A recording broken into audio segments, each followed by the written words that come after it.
السلام عليكم ورحمة الله وبركاته. ازيكم يا حبايب قلبي؟ عاملين ايه؟ يا رب تكونوا بتم صحة واحسن حال. جايلكم النهارده في فيديو جديد، فيديو مشوق. تابعوا معايا لاخر الفيديو عشان تعرفوا انا عملت ايه. يا ريت لو انت ما انتش مشتركه معايا في القناه يا ريت تشترك وتفعلي زر الجرس عشان يوصلك مني كل جديد. تحط لي اللايك وكومنت الامر بتاعك وتنوريني طبعا وتبقي اخت من اخواتي. بحبكم جدا يا احلى اخوات في الدنيا كلها.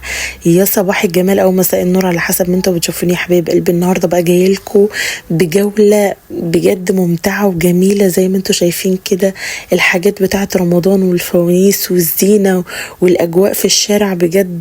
كل سنه وحضراتكم طيبين ويعود عليكم الايام بخير باذن الله. اللهم بلغنا رمضان لا فاقدين ولا مفقودين باذن الله.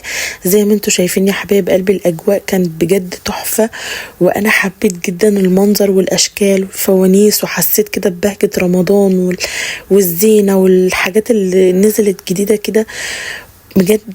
يعني انا وانبهرت برضو بكمية الناس اللي كانت في الشارع. اللهم بارك. يعني حسيت ان فعلا رمضان عدى علينا ورمضان هل كده وبحاجات جميلة. كل سنة وانتم طيبين ويعود عليكم الايام بخير يا حبايب قلبي. يا عم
يا حبايب قلبي نورتوني وشرفتوني. تصبحوا على الف خير.